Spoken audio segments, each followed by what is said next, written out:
This is Bharat Naidu once again with another topic on English grammar modals. Uh, we all know that verbs are a very important component of parts of speech. Verbs are action verbs, and these action verbs are the verbs can be classified into various categories. Basically, here in this part session, we are going to classify verbs into finite and non-finite or infinite verbs. Okay, now finite verbs are further classified into modals. Okay, so we can say modals are a type of finite verbs. They are the verbs that express the mode or manner of actions denoted by the principal or the main verb. So what are the principal or the main verb? The verb which can stand by itself. Okay, and what is the helping verb? The verb which takes the help, okay, of the principal verb to complete its meaning. Let's move on to the next slide. The definition. Modals. What are the definition of modals? A type of verb that is used to indicate modality, that is likelihood or ability. The meaning, helping or auxiliary verbs. That means these verbs are also called as helping or auxiliary verbs. Okay, they are used to express modality or mood or state of action, and they assist in forming questions and negatives. Now, how are modals different from normal verbs? They don't use an S for the third person singular. Okay, for example, the other auxiliary verbs, which are called as modal verbs, will, must, may, would, etc., have only one form, therefore, do not need an S in the third person singular. For example, she must come, he should be here by now. The second particular principle you can say is that they make questions by inversion. Modals, they are different from the normal verbs in the way because they make questions in the inverse form. Example, she can go becomes can she go. So if I'm using can before, it becomes inversion, okay, in the form of a question. The third, they are followed directly by the infinitive or another verb. They are followed by directly by the infinitive or another verb. Okay, here when we talk about infinitive, it is normally to or any other verb for that matter. Now let's move on to the next slide. Modal verbs. Here you can see ability, the types of modal verbs. You have ability, permission, advise, obligation, and possibility. Okay, in Gujarati you can have a small particular keyword to remember, that is, we say apo. Apo means do. Okay, so that same apo you can use over here as a keyword to understand the various types of modal verbs. Okay, so apo, A stands for ability, another A stands for advice, P for permission, P for possibility, and O for obligation. Now let us try to understand each one of them. When we talk about ability, the modal verbs can be of two types. One is can and could. Normally can could form ability. Okay, now here are some examples. David can speak three languages, that is his ability. Okay, he could speak fluent French when he was 5. This is another ability of a particular person, but that same can and could can be used as permission also. Okay, can I sit in that chair please? So here the person is asking permission. Could I open the window? Again permission. May I borrow your dictionary? That again becomes permission. So here can, could can be used as ability form, a type, or the permission type. Okay, and can, could can also come under possibility. Okay, it can also come under possibility, that we'll see later on. Coming to advise, in advise it's normally the modal verb should. Should is the modal verb which is used for advise. Okay, now you should visit your dentist at least twice a year. That is advice. Okay, it's an advice given by some elderly person. So you should visit your dentist. Okay, then similarly you should try to lose weight. It's an advice. Okay. Similarly, coming to obligation, obligation means a compulsion. Okay, where there's some coercion, compulsion. Must and have to. These two modal verbs are included under obligation type. Okay, I must memorize all of these rules about the tenses. Okay, I must. It's mandatory, compulsory. You have to take off your shoes before you get into the temple or whatever it is. Sorry, into the mosque. Okay. Similarly, when you go to possibility, might, may, could, can. These are the four. Could and can, I have already told you, it's also included in ability, permission. You have to always see in which context they are being used.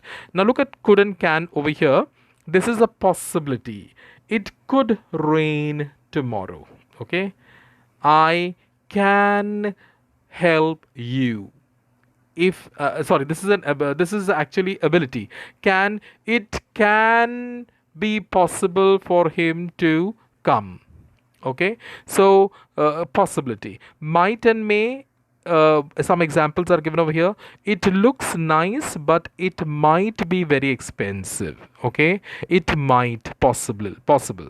Richard may be coming to see us tomorrow, so maybe it is possible that he may come, he may not come. Okay, so once again, just remember apo means ability, A for ability, A for advice, P for permission, P for possibility, and O for obligation. Let's move on to the next slide. Modal auxiliary verbs. Now, this is the list. Always remember in a rhyme scheme: can, could, will, would, shall, should, may, might, must, have to, has to, had to, ought to, dare, need to, used to. This is the way you should memorize the list of modal auxiliaries. I repeat once again: can, could, will, would, shall, should, may, might, must, have to, has to, had to, ought to, dare, need to, used to. Okay, I hope you have memorized along with me. Now let us see the uses. Okay, can, for example, can, ability. Okay, to do something, STH means something in the present. I can speak English. Permission, can I go to the cinema? Request, can you wait a moment please? Offer, I can lend you my car till tomorrow. It's an offer made by the person. I can lend. Suggestion, can we visit grandma at the weekend? So it's a suggestion. Okay, possibility. It can get very hot in Arizona. It can get very hot in Arizona. Then we go on to the next slide. Okay, could. Now here also, first one, ability, I could speak English. Permission, I could go to the cinema. Polite question, could I go to the cinema please? Again, a request. One is question, could I go? Polite request, could you wait? So that's a difference. Okay, then polite offer, I could lend you my car till tomorrow. Polite suggestion, could we visit grandma at the weekend? And possibility, it could get very hot in Montana. Okay, let's go on to the next slide. May, possibility, it may rain today. Permission, may I go to the cinema? Polite suggestion, may I help you? Coming to might, possibility, it might rain today. Hesitant offer, might I help you? That means it's an offer. Okay, but a little bit with hesitation. Okay, with some particular what to say, hesitation in the mind. Hence, might I help you? Coming to the next one, that is must. Now, must is used in force and necessity, possibility, advice, and recommendation. Let's see force and necessity.